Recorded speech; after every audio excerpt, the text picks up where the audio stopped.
So, good morning to everyone, especially to Ma'am Rose. Good morning po. So, for today's discussion, we will be discussing about the autism spectrum disorder, or also known as ASD. So, Miss Janila Chica will discuss first. I'll be the next one to discuss. Then, Mr. Santos will be the last to discuss. Then, I will be going to discuss again the common assistive device for student or learners with autism spectrum disorder. So, listen and learn something, everyone. Thank you. Autism spectrum disorder, or ASD, is a developmental condition that affects how a person communicates, behave, and interact with others. People with ASD may have trouble with social communication, have very specific interests, and often do things repeatedly, like repeating their words or their movements. Although autism lasts a lifetime, the level of help or support needed can be different for each person. Signs and symptoms. Social communication interaction skills can be challenging for people with ASD. Uh, to those people have autism spectrum disorder, or ASD, their social communication and interaction with others ay it's always laging naapektuhan siya. Ibig sabihin is nahihirapan sila makipag-communicate sa iba or makipaghalubilo sa ibang tao. Maaari ding di sila especially pag kinakausap mo sila or hindi sila nakikipag eye contact. Hindi sila marunong nun. They're avoiding eye contacts. Especially, hindi din nila alam ang mga body language or tono ng boses. If kung galit ka ba or masaya ka, yun yung tono ng boses mo. Hindi pa nila alam yon. Hindi din nila alam kung paano nila sisimulan yung pananatili ng pag-uusap or paano nila i-start yung pag-usap sa'yo. Tsaka nahihirapan din silang makipagkaibigan. Hindi katulad natin na minsan mabilis lang tayo magkaroon ng friends. Hindi kagaya nila na nahihirapan silang magkaroon ng friends. Or nahihirapan din silang intindihin yung damdamin ng iba. Like, nahihirapan talaga silang intindihin yung iba. Yeah. Ito naman is restricted or repetitive behavior or interest. People with ASD have behaviors or interests that can seem unusual. These behaviors or interests set ASD apart from conditions defined by the problems with social communication interaction only. This explain that to those people that have ASD, karaniwan din sa mga din ang restricted or repetitive behavior or interest nila. There's those things na mga gustong-gusto nilang gawin, gustong-gusto nilang ulit-ulitin na gawin, or tsaka there's words na lagi nilang gustong sabihin. Yun. Or especially the colors, mahilig sila doon. Mahilig silang mag-arrange ng colors. Like, kung dapat, di ba, yellow lang lahat. Tsaka red lang lahat. Or the blocks, alam niyo yung blocks na toys, yung ganon. Mahilig sila doon, i-arrange nila yon. Tsaka ayaw din nila yung nagugulo yung toys nila. Tsaka, basta may inis sila pag nagulo or may umaga doon sa ginagawa nila, may stress sila at tsaka di nila maintindihan kung anong emotion nila. Iyak na lang sila, iiyak, basta kung di nila makuha yung gusto nila. So, there are other characteristics. Most people with ASD have other related characteristics. This may bukod sa mahirap sila makipag-communicate sa iba, or paulit-ulit na kilos or interest sa mga bagay, may iba pa silang mga katangian about sa may iba pang katangian ang mga may ASD. Maaari din silang masyadong sensitive about sa mga sounds or ilaw or smells or sa mga mahawakan nila, maano sila doon, mairita sila, ganon. Or tsaka mahirapan din silang mag-show ng mga emotions nila, or yung katulad ng sabi ko kanina, mahirapan din silang intindihin yung damdamin nila. Kung nainis sila, hindi nila maintindihan yon.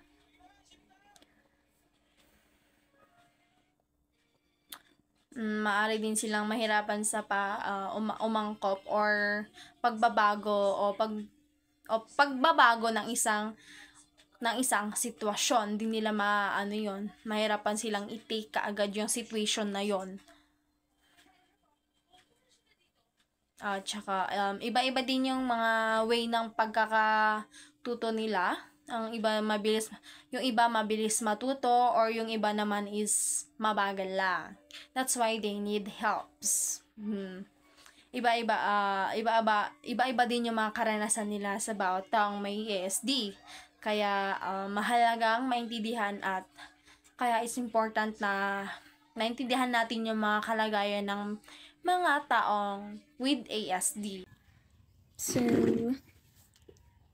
causes of ASD. So, the exact causes of ASD is unknown. So, some researchers suggest na yung nagkukause daw ng ASD sa mga bata is through the combination of genetic, biological, and environmental factors that nagko-contributes to its development. So, based from that, exact causes of ASD is unknown. So, some researchers, nag-focus sila sa mga possible na factors na mag-cause ng ASD sa mga bata. So, una dyan yung genetic factors or yung inherited traits. So, sabi dyan, autism can be passed down in families.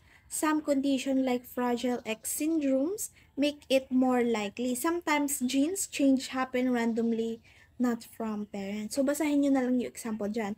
And magpo-focus tayo dyan sa picture na nilagay ko dyan. So, pwedeng yung father side is half carrier, half hindi.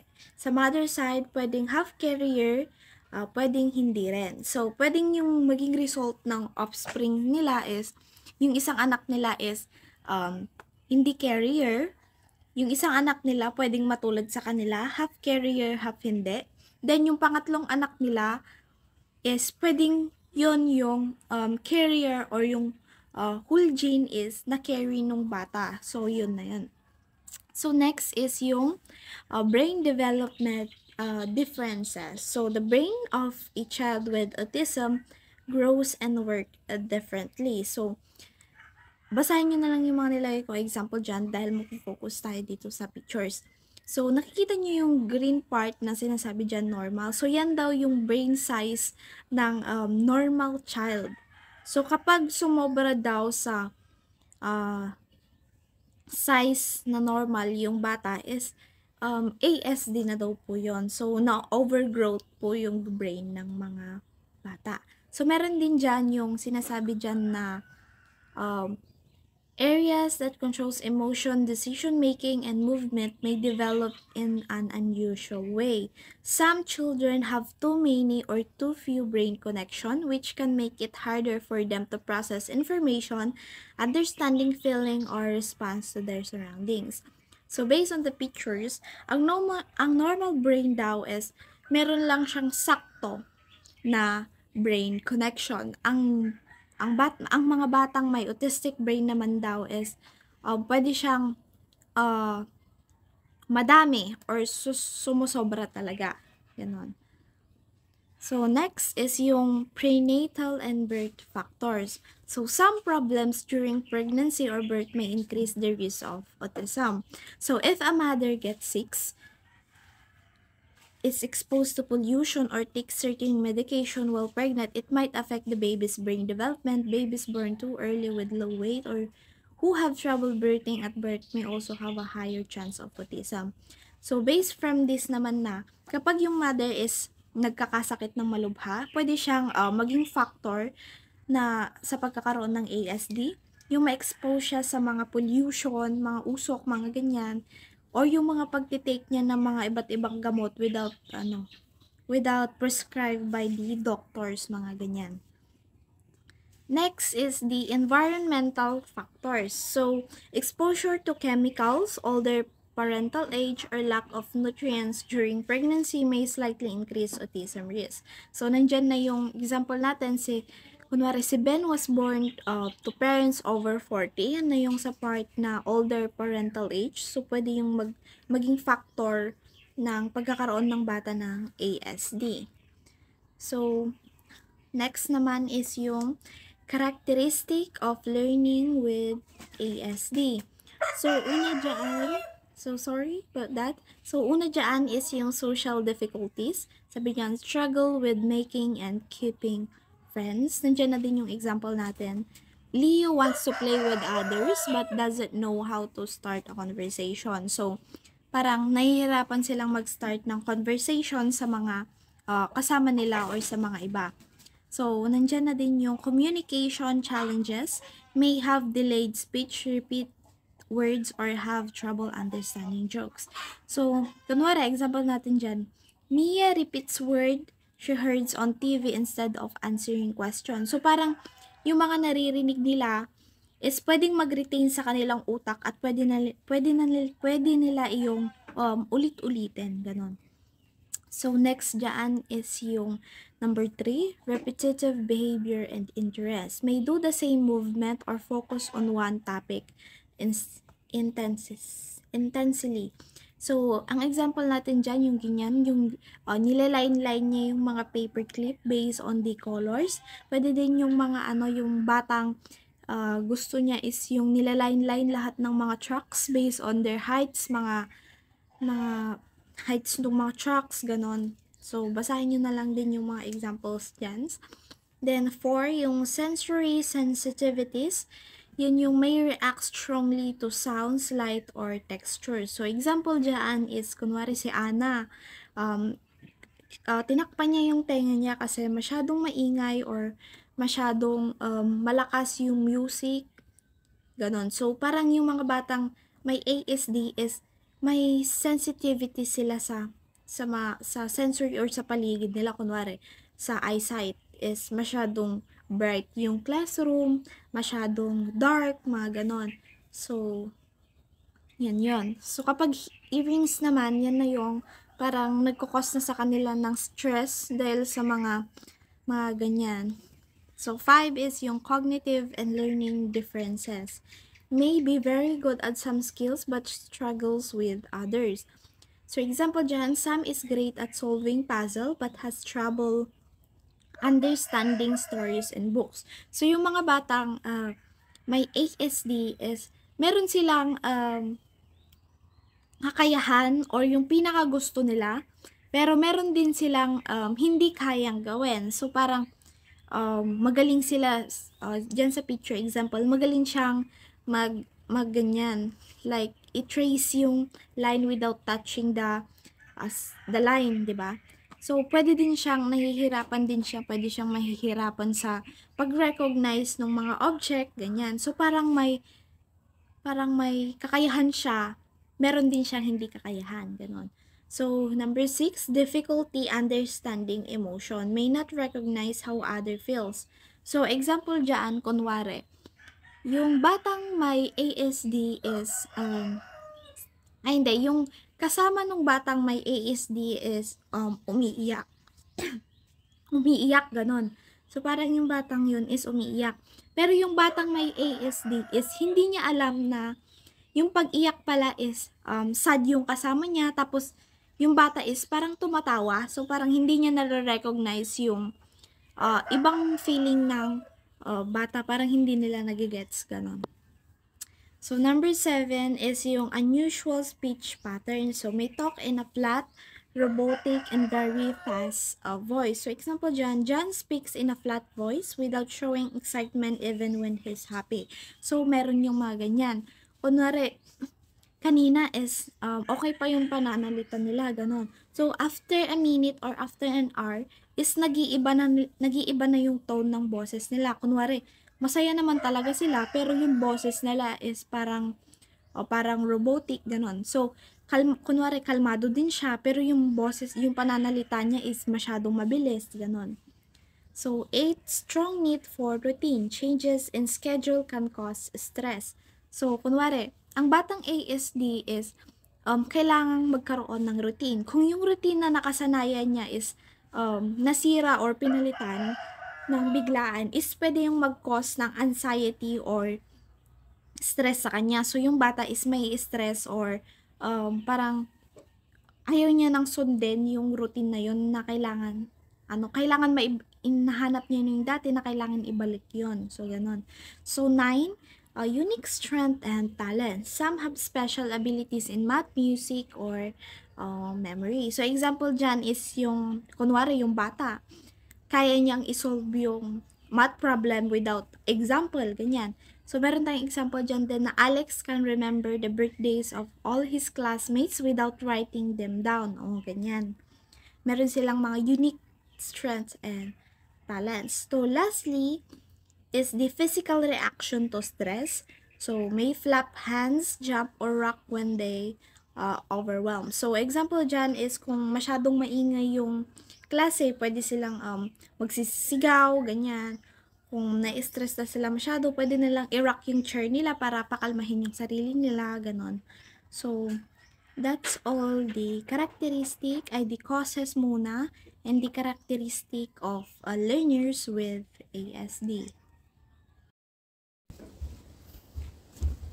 So, hi! Ako ulit. So, si Mr. Santos sana ang magre-report nito, pero halos 3 days na siyang hindi nagre-reply sa GC namin. So, nakapag-desisyon na kami na ako na yung magre-report sa report niya.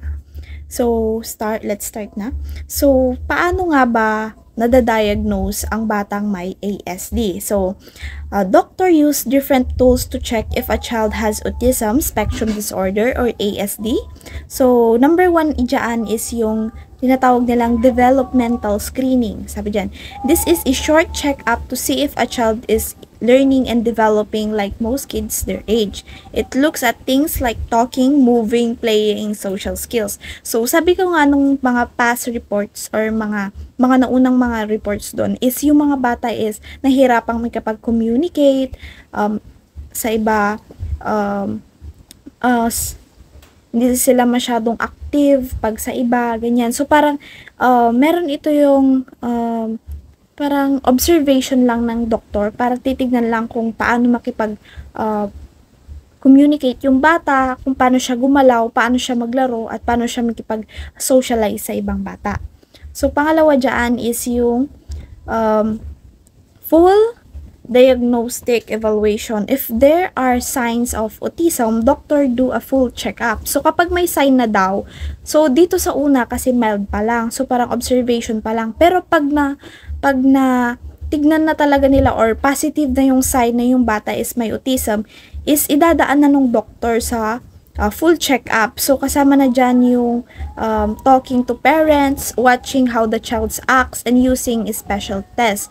So, ang ginagamit nilang tools dyan, isa dyan is yung ADOS or yung Autism Diagnostic Observation Schedule. Ito na yung this is a play-based test where a trained professional watches how the kids communicates, plays, and behaves. The activities are simple like playing with toys or having conversation to see how the child's responds. So, yan na yung tinatawag na ADOS ng bata. So, meron din dyan yung MCHAT or yung Modified Checklist for Autism in Toddlers. So, sabi dyan, this is a short questionnaire for parents. So, para sa mga parents to, itatanong nila kung ano yung behavior ng bata sa bahay nila, kung ano yung behavior ng bata sa mga places, mga ganyan. Tapos, kung pag tinawag ba sila sa pangalan nila is nagre-respond sila, or nagkakaroon ba sila ng eye contact or ganyan. Tapos, meron din dyan yung interview and observation. So, doctor talks to the child's parents or caregiver and observe the child's in different situation to get a full picture of their development. So, ganyan lang siya i-diagnose. Parang i-check lang yung communication skills, mga responses ng bata, ganyan. So, nandyan na yan. Then, ito na tayo sa support strategies for people with autism. So, first dyan sa early intervention pa lang. So, helping children early gives them a better chance to learn and grow. So, included dyan yung speech therapy kasi sinabi ko na noon na pwedeng yung bata is magsalita ng flat, mabilis na pagsasalita, robotics, mga ganyan. So, parang dito, nakakatulong yun sa bata para ma-improve yung pananalita nila at yung pag-understand nila sa mga peers nila, ganon. So, occupational therapy helps with daily activities like writing, eating, or getting dressed, ganyan. So, applied behavior analysis or ABA teaches positive behavior and skills step by step. So, second is yung school support. Sa school naman to, they need individualized education plan or IEP, e-learning plan made just for the children. So, para sa mga bata talaga to, intended para sa mga batang may autism. So, visual support. So, pwede silang gamitan ng pictures, mga schedule, or charts to help the child understand better. So, parang, dito kasi sa mga ganito is parang, mas gusto ng mga bata yung mas interactive or yung mas madaming mga pictures na nakikita. Ganyan. And structured classrooms, a calm, organized classroom helps the feel safe and focus. So, ang mga batang may autistic nga, sabi ko noon is ayaw nila ng masyadong noisy, mga ganyan, kasi may mga sensory sensitivities nga sila. So, so this is the last, is the family involvement, syempre, of course. Families are very important in helping children with autism. So, meron dyan yung parent training. So, teaches parents how to help their child at home. So, kasi nga family involvement na, so, sa bahay na lang to. So, counseling gives support and guidance to the family member, of course.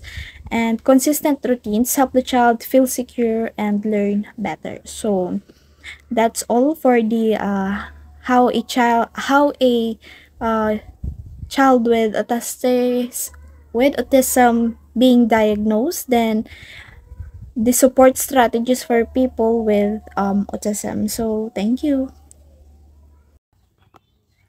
So, lastly, we're going to discuss about the yung mga pwedeng assistive device sa mga batang may ASD.